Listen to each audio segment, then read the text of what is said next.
Hello friends, welcome to XandY Learning.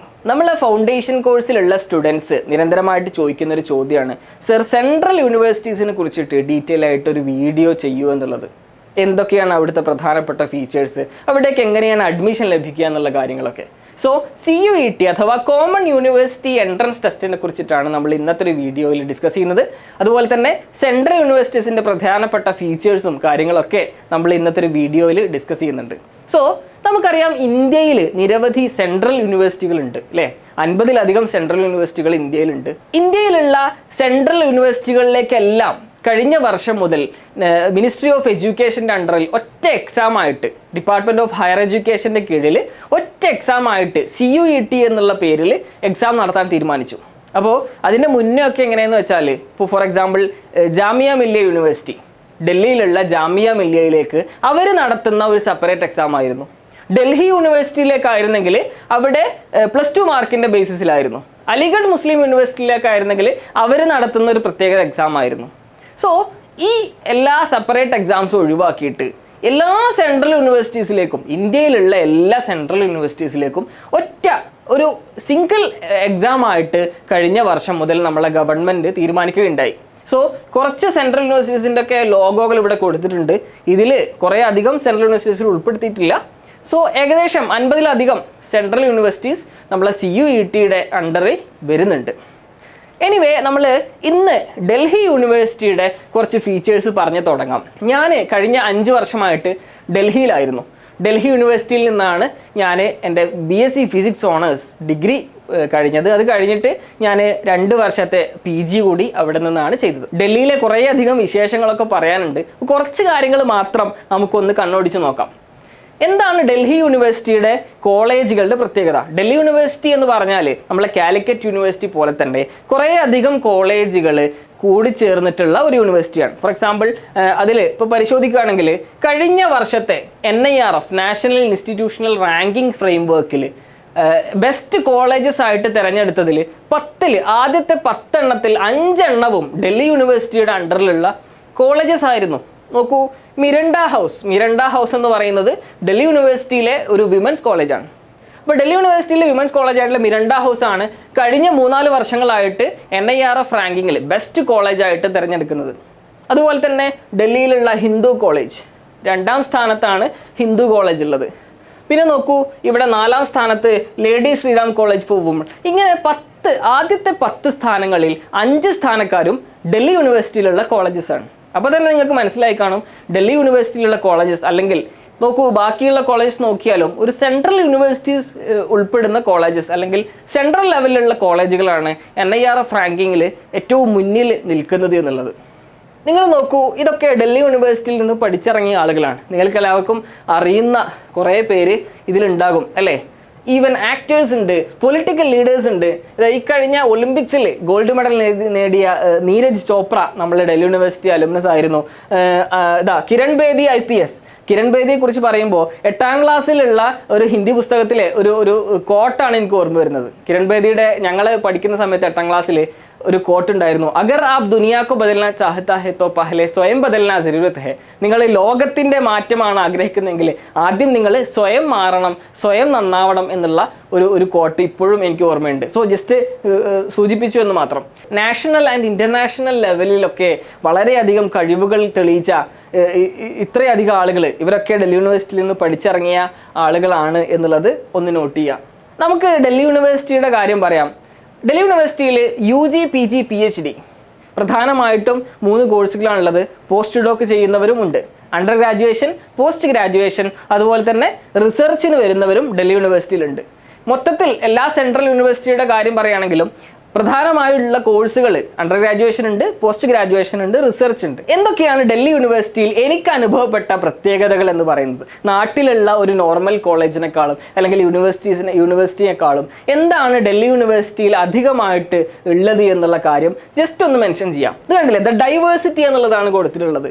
എൻ്റെ ക്ലാസ്സിൽ വളരെ രസകരമായിട്ടുള്ള അനുഭവം പറയുകയാണെങ്കിൽ എൻ്റെ ബെഞ്ചിൽ ഞാൻ ഫസ്റ്റ് ക്ലാസ്സിന് പോയി ഫസ്റ്റ് ദിവസം ക്ലാസ്സിനെത്തിയപ്പോൾ അപ്പുറത്തൊരു ആസാമി ഉണ്ട്, ഇപ്പുറത്തൊരു തമിഴ്നാട് എന്നുള്ള ഒരാളുണ്ട്, അപ്പുറത്ത് തെലങ്കാനയിൽ നിന്നുള്ള ആളുണ്ട്, ഈവൻ മുന്നിൽ ആഫ്രിക്കയിൽ നിന്ന് ഒരു ഫോറിൻ NRI കൂടി എൻ്റെ ക്ലാസ്സിലുണ്ടായിരുന്നു. അപ്പോൾ ചുരുക്കം പറഞ്ഞാൽ ഒരു ഡൈവേഴ്സിറ്റിയാണ്. ഇന്ത്യയിൽ തന്നെ വിവിധ സംസ്ഥാനങ്ങളിൽ നിന്നുള്ള ആളുകൾ ഒരുമിക്കുന്ന ഒരു വണ്ടർഫുൾ ഡൈവേഴ്സിറ്റി ആയിരുന്നു ഞങ്ങളുടെ ക്ലാസ് എന്ന് പറയുന്നത്. ഇപ്പോഴും ആലോചിക്കുമ്പോൾ നല്ല രസം തോന്നുന്നുണ്ട്. നോക്കൂ, നമ്മുടെ ക്ലാസ്സിൽ ഇതൊക്കെ കൊറോണ ടൈമിൽ ഉള്ള ഫോട്ടോസാണ്. ക്ലാസ്സുകളിൽ വളരെ രസമാണ്. ഇപ്പോൾ ചില ആളുകൾ, കൂടുതൽ പേർക്കും ഹിന്ദി അറിയാം. നമുക്ക് ഹിന്ദി അത്ര ഒരു വശമില്ലാത്തൊരു സബ്ജക്റ്റാണ്. 10ാം ക്ലാസ് വരെ ഹിന്ദി പഠിച്ചിട്ടുണ്ട്. പക്ഷേ തട്ടിയും മുട്ടിയൊക്കെ ഹിന്ദി അറിയുന്നല്ലാതെ കൂടുതൽ അവരോട് ഒരു ഫോമൽ സംസാരത്തിന് നിൽക്കാനൊന്നും അറിയില്ല, ഹിന്ദി അത്ര വശമില്ല. ഒരു എക്സാമ്പിൾ കൂടി പറയാം, വളരെ രസകരമായിട്ടുള്ളൊരു എക്സാമ്പിൾ. ആദ്യത്തെ ദിവസം തന്നെ ഞാൻ ക്ലാസ്സിൽ പോയി. അപ്പോൾ ഫിസിക്സ് ആണ് എൻ്റെ സബ്ജക്റ്റ്. ഫിസിക്സിൽ ക്ലാസ്സിൽ കയറി. സോ ക്ലാസ് ആൾറെഡി സ്റ്റാർട്ട് ചെയ്തിരുന്നു. ഞാൻ 2 ദിവസം കഴിഞ്ഞിട്ടാണ് ഡൽഹിയിൽ എത്തുന്നത്. ക്ലാസ് സ്റ്റാർട്ട് ചെയ്തിരുന്നു. സാറ് അവിടെ രതീഷ് എ രതീഷ് ബി എന്നുള്ള രൂപത്തിൽ രതീഷ് എ എഴുതൂ, രതീഷ് എ ലിഖോ, രതീഷ് ബി ലിഖോ എന്നൊക്കെ പറയുന്നുണ്ട്. അപ്പം ഞാനിങ്ങനെ ആലോചിച്ചു, എന്താണ് ഈ രതീഷ് എന്നുള്ളത് എത്ര ആലോചിച്ചിട്ട് എനിക്ക് കിട്ടുന്നില്ല. +2 വരെ രതീഷിനെ കുറിച്ചിട്ടൊന്നും ഫിസിക്സിൽ ഞാൻ പഠിച്ചിട്ടില്ല. അപ്പോൾ എന്താണ് ഇങ്ങനെ ആലോചിച്ചപ്പോഴാണ് അപ്പുറത്തുള്ള ഒരു ഹിന്ദിക്കാരൻ പറഞ്ഞത്, എടാ രതീഷ് എന്ന് പറഞ്ഞാൽ രതീഷ് കാ ഇംഗ്ലീഷ് ഹേ വോ വെക്ടർ ഹേ. വളരെ രസകരമായിട്ടുള്ള ഒരു അനുഭവമായിരുന്നു അത്. നമ്മളെ ക്ലാസ്സിൽ വളരെ രസമായിരുന്നു. നേരത്തെ പറഞ്ഞ പോലെ തന്നെ കുറേ ഭാഷകൾ സംസാരിക്കുന്ന, കുറേ കൾച്ചറുകളുള്ള, കുറേ അധികം സെലിബ്രേഷൻസ്, അവരുടേതായിട്ടുള്ള റീജിയണൽ സെലിബ്രേഷൻസിലുള്ള കുറേ അധികം നല്ല ഫ്രണ്ട്സിനെ കിട്ടിയെന്നുള്ളത് വളരെ നല്ല ഒരു പോസിറ്റീവായിട്ടുള്ളൊരു കാര്യമായിരുന്നു. മാത്രമല്ല എമിനൻറ്റ് ഫാക്കൽറ്റി. സോ നമ്മളെ ക്ലാസ്സിൽ നമ്മുടെ മുന്നിൽ ക്ലാസ് എടുക്കാൻ വരുന്നവർ നമ്മൾ പഠിക്കുന്ന പുസ്തകം എഴുതിയിട്ടുള്ള ഓതേഴ്സ് തന്നെയാണ് നമുക്ക് ക്ലാസ് എടുക്കുന്നത്. ഈവൻ എനിക്കിപ്പോഴും ഓർമ്മയുണ്ട്, ഞങ്ങളുടെ ഡോക്ടർ ചില്ലാൻ സർ ഉണ്ടായിരുന്നു. ഞങ്ങൾ ഡിജിറ്റൽ ഇലക്ട്രോണിക്സുമായി ബന്ധപ്പെട്ട ചാപ്റ്റേഴ്സൊക്കെ അദ്ദേഹം എടുത്തിരുന്നത്. അദ്ദേഹം തന്നെ എഴുതിയ പുസ്തകമായിരുന്നു ഞങ്ങൾക്ക് പഠിക്കാനുണ്ടായിരുന്നത്. ഈവൻ ഡോക്ടർ അശോക് കുമാർ എന്ന് പറയുന്ന ഒരു സർ ഉണ്ടായിരുന്നു. സർ തന്നെ എഴുതിയ പുസ്തകമാണ് ഞങ്ങൾ പഠിക്കാനുള്ളത്. നമ്മൾ പഠിക്കുന്ന പുസ്തകം എഴുതിയ ആളുകൾ തന്നെയാണ് നമ്മളെ പഠിപ്പിക്കാൻ എത്തുന്നത് എന്നുള്ളത് വളരെ ഒരു ഇമ്പോർട്ടൻ്റ് ആയിട്ടുള്ള കാര്യമാണ്. സോ എമിനൻറ്റ് ഫാക്കൽറ്റി എന്നുള്ളത് വളരെ പ്രധാനമാണ്. അക്കാഡമിക് എക്സ്പോഷർ എന്നുള്ളത് 100%. സിവിൽ സർവീസൊക്കെ താല്പര്യമുള്ള മക്കളാണെങ്കിൽ ഡൽഹി ഒരു നല്ലൊരു ഓപ്ഷനാണ്. ഡൽഹി മാത്രം നല്ലൊരു ഓപ്ഷൻ എന്ന് പറയില്ല, എന്നാലും ഡൽഹി ഒരു നല്ല ഓപ്ഷനാണ് സിവിൽ സർവീസ് ആസ്പിറൻസിന്. എന്താണ്, നമ്മളെ കോളേജിൽ കുറേ സ്റ്റഡി സർക്കിളുകളുണ്ട്. അപ്പോൾ IASന് പ്രിപ്പയർ ചെയ്യുന്ന, സിവിൽ സർവീസിന് പ്രിപ്പയർ ചെയ്യുന്ന കുറേ ഫ്രണ്ട്സ് ഒരുക്കിയ, അവർ തന്നെ പ്രിപ്പയർ ചെയ്ത സ്റ്റഡി നോട്ട്സുകൾ അവർ ക്ലാസ് കഴിഞ്ഞാൽ കുറേ അധികം സമയം ഈ ഒരു സ്റ്റഡി സർക്കിളിലായിരിക്കും അവർ പ്രിപ്പയർ ചെയ്യുക. ഇങ്ങനെ തുടങ്ങി കുറേ അധികം അക്കാഡമിക് എക്സ്പോഷർ കിട്ടുന്ന ഒരു സ്ഥലമായിരുന്നു ആക്ച്വലി ഡൽഹി എന്ന് പറയുന്നത്. നോക്കൂ, ഒരു നാട്ടിലുള്ള ഒരു ക്യാമ്പസ് അല്ലെങ്കിൽ യൂണിവേഴ്സിറ്റീസിനേക്കാളൊക്കെ എത്രയോ 10 മടങ്ങ് അടിപൊളിയായിട്ടുള്ള ഒരു ഇൻഫ്രാസ്ട്രക്ചറൊക്കെയാണ് ഡൽഹി യൂണിവേഴ്സിറ്റിയിലുള്ള ഇൻഫ്രാസ്ട്രക്ചർ. അവിടുത്തെ ക്യാമ്പസ്, അവിടുത്തെ ക്ലാസ് റൂമുകൾ, സ്പോർട്സിലുള്ള സൗകര്യങ്ങൾ എല്ലാം വളരെ ഉഷാറായിരുന്നു ഡൽഹിയിലുള്ള ഒരു ക്യാമ്പസ് ലൈഫ് എന്ന് പറയുന്നത്. സോ സെൻറ്റ് സ്റ്റീഫൻസ് കോളേജ് പലരും കേട്ടിട്ടുള്ള ഒരു കോളേജായിരിക്കും. ഇന്ത്യയിലെ തന്നെ ഏറ്റവും പ്രധാനപ്പെട്ട ഒരു കോളേജാണ് saint Stephen's college. Saint Stephen's കോളേജിൽ നിന്നാണ് നമ്മളെ കേരളത്തിൽ തന്നെയുള്ള ശശി തരൂർ, അദ്ദേഹമൊക്കെ പഠിച്ചിറങ്ങിയ ഒരു കോളേജാണ് സെൻറ്റ് സ്റ്റീഫൻസ് കോളേജ്. ഈവൻ ഏഷ്യയിലെ തന്നെ ഏറ്റവും best of the best commerce ഇൻസ്റ്റിറ്റ്യൂട്ടാണ് SRCC എന്ന് പറയുന്നത്. ശ്രീരാം കോളേജ് ഓഫ് കൊമേഴ്സ് എന്ന് പറയുന്ന ഡൽഹി യൂണിവേഴ്സിറ്റിക്ക് അണ്ടറിലുള്ള ഒരു പ്രധാനപ്പെട്ട കോളേജാണ് SRCC എന്ന് പറയുന്നത്. സോ രാംജാസ്, ഞാൻ പഠിച്ചിരുന്ന കോളേജായിരുന്നു രാംജാസ് എന്നുള്ളത്.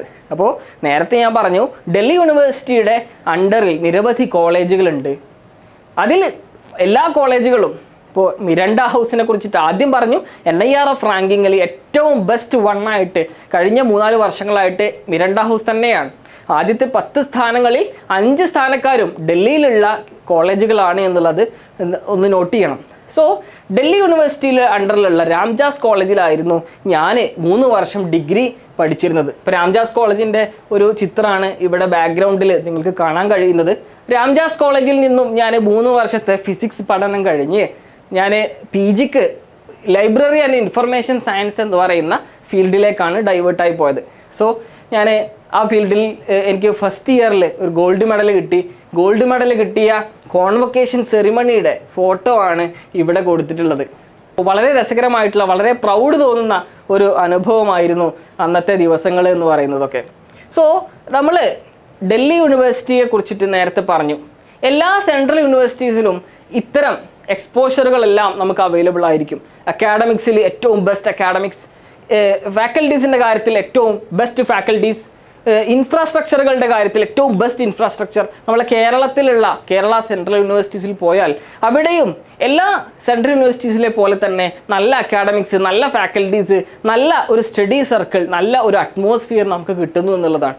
നാട്ടിലുള്ള ഒരു കോളേജിൽ പഠിക്കുന്നതിനേക്കാളും എത്രയോ നല്ലത് അല്ലെങ്കിൽ ഒരു ബെസ്റ്റ് ഓപ്ഷൻ ആയിരിക്കും എന്ത് സെൻട്രൽ യൂണിവേഴ്സിറ്റീസ് ചൂസ് ചെയ്യുക എന്നുള്ളത്.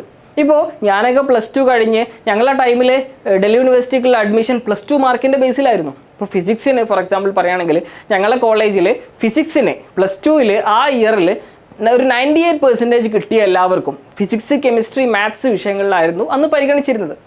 ആ 98% കിട്ടിയ എല്ലാവർക്കും ആ കോളേജിൽ ഡൽഹി യൂണിവേഴ്സിറ്റിക്ക് അണ്ടറിലുള്ള രാംജാസ് കോളേജിൻ്റെ ഫിസിക്സ് ഡിപ്പാർട്ട്മെൻറ്റിൽ സീറ്റ് കിട്ടിയിരുന്നു. പക്ഷേ കഴിഞ്ഞ വർഷം മുതൽ ശ്രദ്ധിക്കണേ, കഴിഞ്ഞ വർഷം മുതൽ എല്ലാ സെൻട്രൽ യൂണിവേഴ്സിറ്റീസിലേക്കും UG ആയിക്കോട്ടെ PG ആയിക്കോട്ടെ എന്താക്കി, CUET common university entrance test എന്ന് പറയുന്ന ഒരു കോമൺ എക്സാം ആക്കി സെൻട്രൽ ഗവൺമെൻറ് പുതിയ തീരുമാനമെടുത്തു. അതോടുകൂടിയിട്ട് എന്തായി, നമ്മളെ കേരളത്തിൽ നിന്ന് ഡൽഹി യൂണിവേഴ്സിറ്റിയിലേക്കുള്ള കുറേ അധികം ആളുകളുടെ അഡ്മിഷൻ അവിടെ മുടങ്ങി എന്നുള്ളതാണ്. എന്താണ്, +2 മാർക്കിൻ്റെ ബേസിലാണ് നോക്കുന്നത് എങ്കിൽ കേരളത്തിലെ കുട്ടികൾക്ക് കുറേ പേർക്ക് നല്ല മാർക്കുണ്ട്, അവർക്ക് ഗ്രേസ് മാർക്ക് കിട്ടുന്നുണ്ട്. ഈവൻ 100% വരെ കേരളത്തിലുള്ള കുട്ടികൾക്ക് +2 മാർക്കിൽ സ്കോർ ചെയ്യാൻ വലിയൊരു ബുദ്ധിമുട്ടില്ല. അതേസമയം കോമ്പറ്റീറ്റീവ് എക്സാം ആയപ്പോൾ എന്താണ് സംഭവിച്ചത് എന്നാണ് നമ്മൾ ഈ ന്യൂസ് റിപ്പോർട്ടിലൂടെ കാണുന്നത്. ഡൽഹി കോളേജുകളിൽ കേരള സിലബസുകാർ 4-1 കുറഞ്ഞു എന്നുള്ളതാണ് ന്യൂസ്. ഡൽഹി യൂണിവേഴ്സിറ്റിക്ക് അണ്ടറിലുള്ള ഏറ്റവും പ്രധാനപ്പെട്ട ഒരു കോളേജാണ് ഹിന്ദു കോളേജ്. ഞാനൊക്കെ പഠിക്കുന്ന സമയത്ത് ഞങ്ങളുടെ ബാച്ച്മേറ്റ്സ് കുറേ പേര് ഡൽഹി യൂണിവേഴ്സിറ്റിയുടെ അണ്ടറിലുള്ള ഈ ഹിന്ദു കോളേജിൽ പഠിച്ചിരുന്നു. ഹിന്ദു കോളേജ് ഒരു ബെസ്റ്റ് നോൺ കോളേജാണ്. പക്ഷേ ഡൽഹി യൂണിവേഴ്സിറ്റിയിലുള്ള ഈ വർഷത്തെ അഡ്മിഷൻ്റെ സ്റ്റാറ്റസ് ആണ് ഈ ഒരു ന്യൂസ് ക്ലിപ്പിലൂടെ നിങ്ങൾ കാണുന്നത് അല്ലേ. +2 മാർക്കിൻ്റെ ബേസിസിലായപ്പോൾ കുറേ അധികം മലയാളികൾക്ക് അഡ്മിഷൻ കിട്ടി. അതേസമയം CUET വന്നതോട് കൂടിയിട്ട് 4-1 ചുരുങ്ങിയെന്ന് പറയുന്നത്. അന്നൊക്കെ എനിക്ക് ഓർമ്മയുണ്ട് 40-ലധികം കുട്ടികൾ ഒരു ബാച്ചിൽ തന്നെ ഹിന്ദു കോളേജിലുള്ള പൊളിറ്റിക്കൽ സയൻസ് ഡിപ്പാർട്ട്മെൻറ്റിൽ മലയാളികളുണ്ടായിരുന്നു. അതേസമയം ഒരു കുട്ടിക്കൊക്കെയാണ് ഈ വർഷം അഡ്മിഷൻ കിട്ടിയെന്നുള്ളതാണ് കേൾക്കാൻ കഴിയുന്നത്. പല കോളേജുകളിലും ഇത് തന്നെയാണ് അവസ്ഥ. അപ്പോൾ എന്തുകൊണ്ടാണ് കേരളത്തിലുള്ള മക്കൾക്ക് CUET-യിൽ ഇക്കഴിഞ്ഞ CUET-യിൽ പ്രത്യേകമായിട്ട് നല്ലൊരു പെർഫോമൻസ് കാഴ്ചവെക്കാൻ കഴിയായിരുന്നത്? CUET-യുടെ കാര്യം പറയുകയാണെങ്കിൽ നമുക്കറിയാം പുതിയതായി വന്നൊരു എക്സാമാണ്, പഴയ ഒരു എക്സാം അല്ല. പഴയ മോഡൽ ക്വസ്റ്റ്യൻ പേപ്പേഴ്സോ ഒന്നും റെഫർ ചെയ്യാൻ കഴിയില്ല. ബാക്കിയുള്ള സ്റ്റേറ്റിലെ കുട്ടികളുടെ അവസ്ഥയാണെങ്കിലും ഇത് തന്നെയാണ്. പുതിയ ഒരു സിലബസ് ആണ്, പുതിയ എക്സാം പാറ്റേൺ ആണ്, പുതിയ കാര്യങ്ങളാണ്, എല്ലാം പുതുതായിട്ടാണ് എല്ലാവർക്കും ഉള്ളത്. ആർക്കും പഴയതായിട്ട് ഉള്ള ഒരു എക്സാം ആയിരുന്നില്ല CUET. എന്നിട്ട് പോലും ബാക്കിയുള്ള സ്റ്റേറ്റുകാർ ഈ CUET-യിൽ നല്ലോണം പെർഫോം ചെയ്യാൻ കഴിഞ്ഞു. എന്നിട്ടും ബാക്കിയുള്ള സ്റ്റേറ്റുകാർ CUET-ൽ നല്ലോണം പെർഫോം ചെയ്തു. അതേസമയം കേരളത്തിലുള്ള മക്കൾ അവിടെയും ഡൗൺ ആയി പോയി എന്നുള്ളതാണ്. ഇനി CUET-യുടെ മാത്രം കാര്യമല്ല, നമുക്കറിയാം IIT-കൾ അല്ലേ. IIT-കൾ നമ്മൾ സ്ഥിരമായിട്ട് വീഡിയോകളിൽ പറയുന്നതാണ്. ഇന്ത്യൻ ഇൻസ്റ്റിറ്റ്യൂട്ട് ഓഫ് ടെക്നോളജി, ഇന്ത്യയിലെ തന്നെ ഏറ്റവും പ്രധാനപ്പെട്ട ഏറ്റവും ബെസ്റ്റ് എന്ന് പറയുന്ന എഞ്ചിനീയറിംഗ് കോളേജുകളാണ് IIT-കൾ എന്ന് പറയുന്നത്. IIT-യിൽ ഈ വർഷം മലയാളികളുടെ പെർസെൻറ്റേജ് എന്ന് പറയുന്നത് 1% മാത്രമാണ്. നോക്കൂ, 16,614 പേര് അഡ്മിഷൻ എടുത്തതിൽ 181 മലയാളികൾ മാത്രമാണ് IIT-കളിൽ ഈ വർഷം അഡ്മിഷൻ എടുത്തതെന്ന് പറയുമ്പോൾ മറ്റ് സംസ്ഥാനങ്ങളിലൊക്കെ എടുത്ത് നോക്കൂ, രാജസ്ഥാനിലും തെലങ്കാനയിലും ആന്ധ്രാപ്രദേശിലും തമിഴ്നാട്ടിലും കേരളത്തിൻ്റെ ഒരു പെർസെൻറ്റേജ് 181 പേർ മാത്രമാണ് കേരളത്തിൽ നിന്ന് ഈ വർഷം IIT-ൽ അഡ്മിഷൻ എടുത്തിട്ടുള്ളത് എന്നുള്ള വളരെ സങ്കടകരമായിട്ടുള്ള ഒരു കാര്യം നിങ്ങളെല്ലാവരും ഒന്ന് നോട്ട് ചെയ്യണം. ഇനി നീറ്റിൻ്റെ ഒരു അവസ്ഥ നോക്കൂ. ഇന്ത്യയിലുള്ള മെഡിക്കൽ ആസ്പിറൻസിന് അല്ലെങ്കിൽ മെഡിസിന് അഡ്മിഷൻ നേടാൻ വേണ്ടിയിട്ടുള്ള എക്സാമാണ് നീറ്റ്. എല്ലാവർക്കും അറിയാലോ.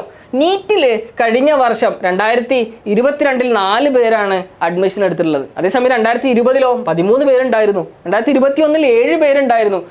പിന്നെയും കുറഞ്ഞു വരികയാണ്. എന്താണ് കേരളത്തിലുള്ള വിദ്യാർത്ഥികൾക്ക് പറ്റുന്നത് എന്നുള്ളതാണ് ചോദ്യം അല്ലേ. വളരെ സങ്കടകരമായിട്ടുള്ളൊരു ന്യൂസ് റിപ്പോർട്ട് കൂടി വന്നു. കണക്കിൽ വലഞ്ഞ് കേരളം എന്നുള്ളതാണ്. കണക്കിലും ബേസിക് ആയിട്ടുള്ള കണക്കിലും സയൻസിലൊന്നും കുട്ടികൾക്ക് കേരളത്തിലെ കുട്ടികൾക്ക് വേണ്ടത്ര പെർഫോം ചെയ്യാൻ കഴിയുന്നില്ല എന്നുള്ളത്, നല്ലൊരു ഫൗണ്ടേഷൻ കുട്ടികൾക്ക് കിട്ടുന്നില്ല എന്നുള്ളത് തന്നെയാണ് ഏറ്റവും ബേസിക് ആയിട്ടുള്ള ഒരു കാര്യം. നോക്കൂ, ഈ പറഞ്ഞ തെലങ്കാനയിൽ നിന്നും ആന്ധ്രാപ്രദേശിൽ നിന്നും തമിഴ്നാട്ടിലൊക്കെ ഉള്ള കുട്ടികൾ അവർ ചെറുപ്പം മുതലേ നല്ല ഒരു ലക്ഷ്യത്തോട് കൂടിയിട്ട് നല്ല ഒരു അംബീഷൻ സെറ്റ് ചെയ്തുകൊണ്ട് അവർ പ്രിപ്പറേഷൻ തുടങ്ങുന്നുണ്ട്. അവർ നേരത്തെ തന്നെ പ്രിപ്പറേഷൻ തുടങ്ങുന്നു. പക്ഷേ നമ്മളോ +2 കഴിഞ്ഞിട്ടേ CUET പോകണോ, IITiലേക്കുള്ള JEE എക്സാം എഴുതണോ, അതോ ഡോക്ടർ ആവാൻ നീറ്റ് എഴുതണോ എന്നുള്ള ആലോചന പോലും നമ്മൾ തുടങ്ങുന്നത് എപ്പോഴാണ്? +2 കഴിഞ്ഞിട്ടാണ് എന്നുള്ളതാണ്. കോമ്പറ്റേറ്റീവ് എക്സാമും ക്വാളിഫയിങ് എക്സാമും ഇതിൻ്റെ വ്യത്യാസമൊക്കെ എല്ലാവർക്കും നമ്മൾ ഓഡിയൻസിന് അറിയുന്നുണ്ടാകും. ഇവിടെ നോക്കൂ, ഒരു കോമ്പറ്റേറ്റീവ് എക്സാം എന്ന് പറയുന്നത് MCQ ബേസ്ഡാണ്. ക്വാളിഫയിങ് ആണെങ്കിലോ അതൊരു സബ്ജക്റ്റീവ് ആയിട്ടുള്ള ഒരു എക്സാമാണ്. അതുപോലെ തന്നെ നെഗറ്റീവ് മാർക്കുള്ള ഒരു എക്സാമാണ് ഏത്? Competitive exam. ക്വാളിഫയിങ്ങിൽ നെഗറ്റീവ് മാർക്ക് ഇല്ല. അതുപോലെ തന്നെ മൾട്ടിപ്പിൾ സബ്ജക്ട്സ് ആണ് ഒരു MCQയിൽ വരുന്നത്. സബ്ജക്റ്റീവിലാണെങ്കിൽ മൾട്ടിപ്പിൾ സബ്ജക്ട്സ് വരുന്നില്ല, ഏതെങ്കിലും ഒരു സബ്ജക്ട്സിൽ ആണ് ആ ഒരു എക്സാം ഉണ്ടാവുക. അപ്പോൾ ക്വാളിഫയിങ് എക്സാം നമുക്ക് എളുപ്പത്തിൽ ക്രാക്ക് ചെയ്യാം. കോമ്പറ്റേറ്റീവ് എക്സാമിൻ്റെ കാര്യത്തിൽ എത്തുമ്പോഴാണ് നമ്മളെ കുട്ടികൾക്ക് വേണ്ടത്ര പെർഫോം ചെയ്യാൻ കഴിയാത്തത്. നമ്മൾ നേരത്തെ പറഞ്ഞു, പ്രീമിയം ഇൻസ്റ്റിറ്റ്യൂട്ട്സ് എല്ലാം ഡൽഹി യൂണിവേഴ്സിറ്റി പോലെയുള്ള, ഡൽഹി യൂണിവേഴ്സിറ്റി ഞാനൊരു എക്സാമ്പിൾ പറഞ്ഞത് മാത്രമാണ്. അവിടുത്തെ ഫീച്ചേഴ്സ് എനിക്കറിയുന്നത് കൊണ്ട്, ഞാൻ നേരിട്ട് അനുഭവിച്ച ഒരു യൂണിവേഴ്സിറ്റി ആയതുകൊണ്ട് മാത്രമാണ് അവിടുത്തെ ഫീച്ചേഴ്സ് എടുത്ത് കാട്ടിയത്. നോക്കൂ, ലോ ഫീ ഹൈ ക്വാളിറ്റി അല്ലേ? കുറഞ്ഞ ഫീസ് കൊടുത്താൽ മതി, വലിയ നല്ല ക്വാളിറ്റി ഉള്ള ഫാക്കൽറ്റീസിനെയും എക്സ്പോഷറും അക്കാഡമിക് എക്സ്പോഷറും ഇൻഫ്രാസ്ട്രക്ചറൊക്കെ കിട്ടുന്ന ഒരു സ്ഥാപനങ്ങളാണ് സെൻട്രൽ യൂണിവേഴ്സിറ്റീസ് ആയാലും premium institutes IIT, NIT, JIPMER, AIIMS പോലെയുള്ള യൂണിവേഴ്സിറ്റീസ് ആയാലൊക്കെ അവിടെയൊക്കെ ലോ ഫീ ആണ്, ഹൈ ക്വാളിറ്റി ആണ്. ഇപ്പോൾ ഫോർ എക്സാമ്പിൾ എനിക്ക് PG പഠിക്കുന്ന സമയത്ത് ഒരു വർഷം വെറും 3000 രൂപ മാത്രമാണ് ഫീ ആയിട്ടുണ്ടായിരുന്നത്. അതിൽ 1000 രൂപ നമ്മൾ തിരിച്ചു വരുന്ന സമയത്ത് ലൈബ്രറി ക്ലിയറൻസ് എന്ന് പറഞ്ഞിട്ട് നമുക്ക് തിരിച്ചു കിട്ടും ചെയ്യും. അപ്പോൾ വെറും 2000 രൂപക്കാണ് PGക്ക് ഒരു വർഷത്തെ ഒരു ഫീസ് എന്ന് പറയുന്നത്. ഡൽഹി യൂണിവേഴ്സിറ്റിയിൽ PGക്ക് ഉണ്ടായിരുന്ന ഫീസ്. അപ്പോൾ ഇതുപോലെ തന്നെയാണ് നമ്മൾ നല്ല പ്രീമിയം ഇൻസ്റ്റിറ്റ്യൂട്ട്സിൽ പഠിക്കുകയാണെങ്കിൽ നാട്ടിൽ ലക്ഷങ്ങളും കോടികളൊക്കെ കൊടുത്തിട്ട് മെഡിക്കൽ സീറ്റൊക്കെ കിട്ടുന്ന കുട്ടികളുടെ അവസ്ഥ ഒന്ന് ആലോചിച്ച് നോക്കിയേ. അതേസമയം ഡൽഹിയിൽ എയിംസിലാണെങ്കിലോ വെറും 5000 രൂപ കൊടുത്താൽ അവിടെ ഡോക്ടർ ആകാനുള്ള അവസരമുണ്ട്. പക്ഷേ നല്ല പോലെ കുട്ടികൾ എക്സാമിൽ, കോമ്പറ്റേറ്റീവ് എക്സാമിൽ പെർഫോം ചെയ്താൽ മാത്രമേ അത്തരം സെൻട്രൽ യൂണിവേഴ്സിറ്റീസിലായാലും പ്രീമിയം ഇൻസ്റ്റിറ്റ്യൂട്ട്സിലൊക്കെ എത്താൻ കഴിയുള്ളൂ എന്നുള്ളതാണ്. അപ്പോൾ സ്റ്റാർട്ട് ഏർലി, ഏറ്റവും നേരത്തെ തുടങ്ങുക എന്നുള്ളതാണ്. ബാക്കിയുള്ള സ്റ്റേറ്റിലുള്ള കുട്ടികളൊക്കെ ഏറ്റവും നേരത്തെ തുടങ്ങി, അവർക്ക് നല്ലോണം പെർഫോം ചെയ്യാൻ കഴിഞ്ഞു. നമുക്കും നേരത്തെ തുടങ്ങണം. ഏറ്റവും നേരത്തെ നല്ല ഒരു സ്ട്രോങ് ഫൗണ്ടേഷൻ സെറ്റ് ചെയ്യുന്നതിനാണ് നമ്മൾ XandY ലേണിംഗ് സ്ഥിരമായി പറയുന്ന പോലെ ഈ കോമ്പറ്റേറ്റീവ് എക്സാം ക്രാക്ക് ചെയ്യുന്നതിനായിട്ടുള്ള ഫൗണ്ടേഷൻ കോഴ്സ് നമ്മൾ സെറ്റ് ചെയ്തിട്ടുള്ളത്. ഫൗണ്ടേഷൻ കോഴ്സിൽ നമുക്കറിയാം വളരെ ബ്ലെൻഡഡ് ലേണിംഗ് അപ്രോച്ചാണ് നമ്മൾ സ്വീകരിച്ചിട്ടുള്ളത്. ഇവിടെ എന്താണ്, ഫാക്കൽറ്റീസ് ഉണ്ട്, മെൻറ്റേഴ്സ് ഉണ്ട്, 24 hours നമ്മളെ സപ്പോർട്ടീവായിട്ടുള്ള, കുട്ടികൾക്ക് സപ്പോർട്ടീവായിട്ടുള്ള മെൻറ്റർഷിപ്പ് സിസ്റ്റം നമ്മളെ XandY ലേണിങ്ങിലുള്ള ഫൗണ്ടേഷൻ കോഴ്സിൽ പ്രൊവൈഡ് ചെയ്യുന്നുണ്ട്.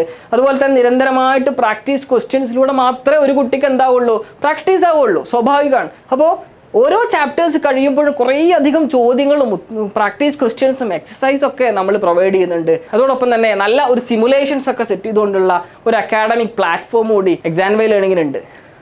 സോ നമ്മളെ റിസൾട്ടൊക്കെ നോക്കുകയാണെങ്കിൽ NTSE നാഷണൽ ലെവലിൽ കഴിഞ്ഞ വർഷം നടത്തിയ സ്കോളർഷിപ്പ് എക്സാമിൽ ടോപ്പേഴ്സ് ആയിരുന്നവരാണ് ഇവർ.